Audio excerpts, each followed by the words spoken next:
ගොවි සමිතිය සහ මේ ජලය හිඟ වෙන කාලයේදී සැකයක් තිබුණේ මුස්ලිම් ජනතාව තමයි අපිට වතුර දෙන්නේ නැත්තේ. එහෙම නැත්නම් තව සැකයක් තිබුණා සිංහල ජනතාව වැඩිපුර වතුර ගන්නවා අපිට වතුර දෙන්නේ නැහැ. මේ වගේ මතභේදයන් තිබුණා ගොවි සමිතිය අතර.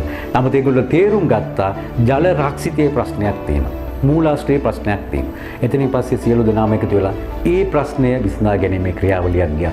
ඒ ක්‍රියාවලියේදී තමයි ඔවුන් සියලුම රාජ්‍ය ආයතන සහ පාර්ශවකරුවන් එක්ක සාකච්ඡා කළා. එතනදී පරිසර සංවර්ධන අධිකාරිය, ග්‍රාම ආරක්ෂණ කමිටුව, ග්‍රාම සංවර්ධන සමිති, ප්‍රජා මණ්ඩල, එක පැත්තකින් ගත්තොත් වෙනත් පාර්ශවකරුවන් විශේෂයෙන් සිංහ සමාජ, ඒ වගේ කණ්ඩායම් එකතු වෙලා ඒගොල්ලෝ තීන්දුවක් ගත්තා.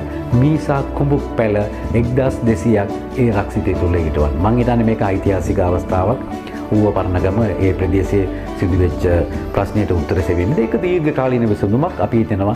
මේ විසඳුම් සෙවීමේදී මේ අයගේ සහභාගීත්ව ප්‍රවේශය ඉතාමත් වැදගත් වුණා කියලා. ඌව පරණගම මේ ප්‍රශ්නයට තුඩු දුන්න ජල රක්ෂිතයන් තිබෙන ගම්මාන තුන එකක් ඉහළ කොටවර, ඒ වගේම ඊඩම මලපොළ ගම. මේ කුඹුක් පැල සිටවන්න අපිට දායක වෙන්න ලැබීම පිළිබඳව අත්‍යවශ්‍යම අපි සතුටු වෙනවා. ඒ වගේම මේකට අපි සම්බන්ධ වෙනවා ජනගහන සංඝ සමාජය සහ ශක්ති පදනම අපේ ප්‍රෝග්‍රෑම් ආයතනය, ඒ වගේම ඉඩියට් කමිටුව, ඒ වගේම මේ ප්‍රදේශීය ඉන්න ගොවියෝ අතුරු සියලු දෙනා මේක සහසම්බන්ධ වෙලා මේ කරන ව්‍යාපෘති ප්‍රවේශයක් ගන්න මේ වැඩසටහන ඉතාමත්ම සාර්ථක වෙන්න කියලා ප්‍රාර්ථනා කරනවා. ප්‍රධාන වශයෙන් ඌව කරන කොටසේ ගත්තම මේ ඉහළ ඌව කොටස තමයි මේ ප්‍රදේශය. මේ ප්‍රදේශය තමයි ඌව කරන හදවත. ඌව කරන හදවතෙන් ගලාගෙන යන ජල මූලාශ්‍ර වලින් තමයි ඌව කරන ජනතාවගෙන් 50% ජලය ලබන්නේ. පාලනයට වැටිලා ඊට පස්සේ පාලනයේ උමාවට වැටිලා ඊට පස්සේ මහවැලිගඟට එකතු වෙන මේ ජල ප්‍රදේශවල දැන් ජල ප්‍රදේශ අපි හඳුනාගෙන තියෙනවා කැසට් කරන්න මේ අලුත් රජයටදී ග්‍රාමාර්ග ගණමින් සිටිනවා. ගොඩාක් සතුටුයි. ඇත්තටම අපි සියලුම ජාතීන් එකතු වෙලා තමයි ශ්‍රී ලාංකීය ජාතියක් හැටියට මේ රට ගොඩ නගන්න ඕන. ඉතින් මේ අවස්ථාවේදී අපිට මෙතනදී සියලුම ජාතීන් සම්බන්ධ වෙලා ඉන්න. ඒක ඉතාම අගයකට සලකන්න ඕන කාරණයක්. පස්සර ගත්තොත් අපිට තිබුණේ පස්සර ඉතාමත් වැදගත් ප්‍රශ්නයක්. ඒක ජාතීන් අතර තිබුණ සැකයක්. ඒ කියන්නේ තමන්ගේ ගේ ඉස්සරහා පුංචි අඟලක්වත් ඉඩමක් දෙන්නේ නැහැ පාර පොඩ්ඩක් පළල් කරගන්න. ඉතින් ඒ වගේ වෙලාවකදී අපිට හැකියාවක් ලැබුණා තනි පුද්ගල මට්ටමින් සාකච්ඡා කරන්න. ඒ අයගේ සත්‍ය තොරතුරු ලබා ගන්න. එතනින් පස්සේ මෙහෙට වැඩි බලය තියෙන අය කවුද? ඔය සම්පූර්ණ ඉඩමේ අයිතිකරු කවුද? ඒ වගේම මේ ප්‍රදේශයේ වැඩි බලය තියෙන අය. විශේෂයෙන් ගත්තොත් ග්‍රාම සේවක මහත්මයා වෙන්න පුළුවන්, පොලිසිය වෙන්න පුළුවන්. ඒ වගේම අනිකුත් පාර්ශවකරුවන්, පෞද්ගලික ආයතන. එතනදී තමයි අපිට හම්බුනේ රාම් කුමාර් කියලා මහත්මයෙක්. එතුමා තමයි ඒ ඉඩම කතරගම දේවාලයෙන් වැඩි කොටසක් කරන් තිබුණේ. ඉතින් එයා ඒ වෙලාවේදී එතුමත් එක්ක සාකච්ඡා කිරීමට අවස්ථාවක් ලැබුණා. ගමේ පාර්ශ්වය විවිධ මතභේද තිබුණා. රණ්ඩු ගබර වෙන්න ගියා. නමුත් ඒගොල්ලන්ට අවසානයේදී තීන්දුවකට එන්න වුණා.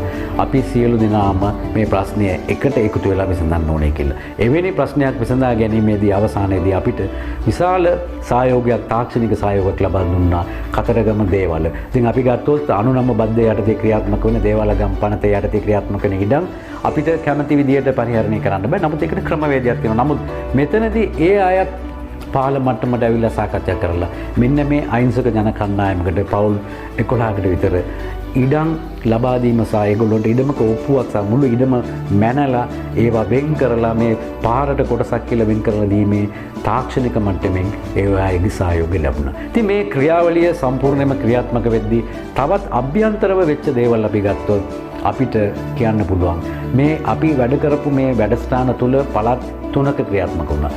උතුර, නැගෙනහිර සහ ඌව පළාත්. එතකොට මේ පළාත් 3න් ක්‍රියාත්මක වෙද්දී දිස්ත්‍රික්ක 7ක් මේකට සම්බන්ධ වෙනවා. ඉතින් මේ දිස්ත්‍රික්ක අතරින් අපිට විශේෂ අවස්ථාවක් ලැබුණා. ඒ දිස්ත්‍රික්කවල කණ්ඩායම් මේ අත්දැකීම් බෙදා හදා ගැනීමට, මේ තාක්ෂණික දැනුම හදා ගන්න, වෙනත් ප්‍රදේශවලට ගිහිල්ලා ඒ සිදුවෙච්ච දේවල් බලන්න. එවැනි අවස්ථාවකදී අපිට මන්නාරමේ RDF ආයතනය ඒගොල්ලන්ට අවස්ථාවක් ලැබුණා. ඌව පළාතට ඇවිල්ලා, බදුල්ල දිස්ත්‍රික්කයට ඇවිල්ලා මෙන්න මේ පස්සර ගම්මානේ මේ ඇතිවෙච්ච සිද්ධි, මෙම ප්‍රශ්න ගැටලු ගැන කතා කරලා ඒවා ඇත්තටම ක්‍රියාත්මක වුණේ කොහොමද? ප්‍රජා සහභාගීත්වයට මේ වගේ දැනුම නිෂ්පාදනය, මම කියන knowledge product කියලා අපි කියන මේ වගේ දැනුම නිෂ්පාදනය කරන්න තිබුණ ඒ ද්‍රව්‍යයන්, ඒ දේවල් යාන්ත්‍රණයන් ඒගොල්ලෝගේ සැබෑ ඇස් වලින් ඇවිල්ලා බලලා ඒගොල්ලොන්ට අදහසක් ලැබුණා ඒ පිළිබඳව විසඳුම. මම හිතනවා මේක තමයි ක්‍රමය. අපිට තියෙනවා විකල්ප ක්‍රමයන්. ඒ වගේම අපි බලන්න ඕනේ මේකේ තිරසර භාවය ගෙනියන්න. දැනටමත් මේ කණ්ඩායම් දෙකම ඒ ගමේ වෙනත් ප්‍රශ්නවලට මෙම ක්‍රමවේදය භාවිතා කරමින් ඉදිරියට යනවා. මම හිතනවා අපිට හැකියාවක් ලැබේවි මනුෂ්‍යකම සහ මනුෂ්‍යයා තමයි මේ ප්‍රශ්නේ තීන්දුව ලබා දීම සඳහා මනුෂ්‍යත්වයෙන් වැඩ කළ යුතුයි කියන එක. මනුෂ්‍යත්වය කියන එක ඉතාමත් වැදගත් කියන එක ප්‍රකාශ කරනවා.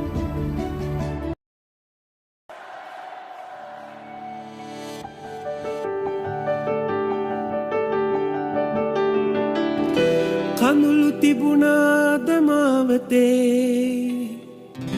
රුදුරු හන්දාම ජීවිතේ වතුර හෙව්වාද හාමතේ පැදුරු නැති රැක නිදිමතේ අපි පාවෙන ලෝකේ ඇවිදින දවසක පාපේදෝ අහසේ මග අල්ලන්න ආස ගමනේ